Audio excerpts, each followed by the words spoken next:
Welcome back to the Deliberate Leaders Podcast. I'm Allison Dunn. Today we're talking about a leadership trait that gets praised constantly. People call you approachable, flexible, supportive, and easy to work with. And honestly, those are great qualities. Until they're not. Because there's a version of easy to work with that quietly starts doing the work that accountability should be doing. And most leaders don't notice it's happening because it feels like kindness the whole time. That's what we're unpacking today. The hidden cost of being easy to work with, and why likability, when it goes unchecked, can become one of the most expensive habits a leader has. Let's get into it.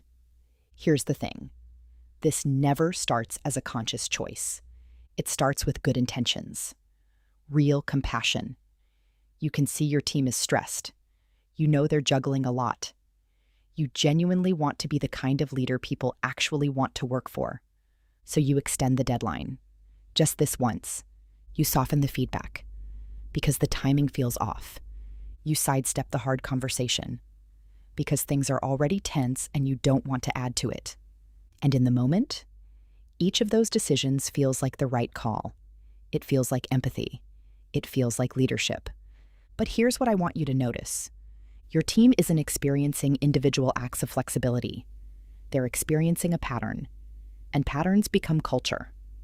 In my book, Think First, I write about what I call autopilot, the default behaviors leaders repeat without ever stopping to ask if they're still serving the team. Being easy to work with can absolutely become an autopilot, a well-intentioned one, and still a costly one. Because at some point, without meaning to, many leaders start making decisions based on one unspoken question. How do I get through this without disappointing anyone? And that is the moment standards start to drift. Here's the irony I see play out over and over again. When leaders avoid discomfort to protect relationships, they usually end up damaging those relationships anyway. Because the thing that actually builds trust isn't warmth. It's clarity. Unclear expectations don't protect people. They frustrate them. And your strongest performers feel this first. They notice when standards shift based on who's asking. They notice when accountability seems to depend on someone's personality or their mood that week.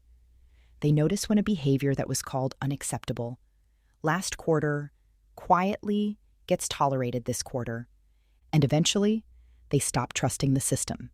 In Think First, I call this learned helplessness. It's what happens when a team stops expecting the environment to be consistent.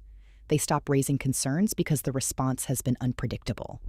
They lower their own standards because the signal from leadership is that standards are negotiable. And the most capable people on your team, the ones you most want to keep, are often the first ones to quietly disengage. Not because leadership was harsh, because leadership stopped being honest. I want to give you a framework here that I come back to constantly, both in my coaching and in Think First. I call it the firefighter and the architect. The firefighter protects comfort in the moment.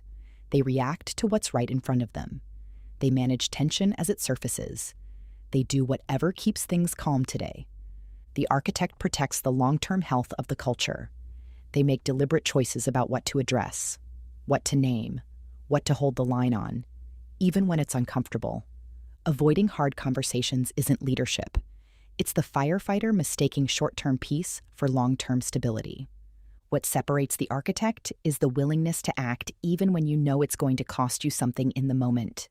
Not recklessly, not harshly, but clearly and without waiting until the problem has compounded into something much harder to fix. Because here's what I've seen coaching leaders across industries and company sizes. You can be deeply caring and hold high standards. Those two things are not in conflict. In fact, real care requires high standards, because low standards aren't protecting your people. They're protecting you from an uncomfortable 5 minutes. So how do you know when you've crossed the line from supportive into avoidant? There's one question I use with the leaders I coach, and it cuts right through the noise.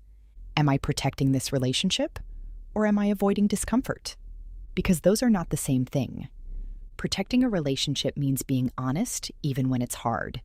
It means having the conversation early, while it's still small and manageable. It means trusting that the people on your team are capable of handling clarity and that they deserve it. Avoiding discomfort means deferring the conversation until the problem has compounded, until resentment has built, until what started as a small standards drift has become a cultural pattern you're now trying to manage from behind.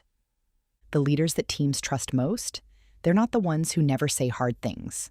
They're the ones willing to say them, early, consistently, and with genuine respect. That's what deliberate leadership actually looks like. Not managing tension down, building the kind of clarity that prevents it from building up in the first place. So here's what I want to leave you with today. One question, just sit with it. Where have I confused being supportive with avoiding accountability? Start there, because culture doesn't drift from one big failure. It drifts from repeated moments of quiet avoidance, each one small enough to rationalize, each one adding to a pattern your team has already noticed even if they haven't said a word about it. The shift isn't about becoming tougher or less caring. It's about being honest enough to trust your team with clarity. That's the move, and it starts, as always, with thinking first. Thank you for spending this time with me today. If this resonated with you, share it with a leader in your world who needs to hear it. And if you want to go deeper, this is exactly the kind of thinking I explore in my book, Think First.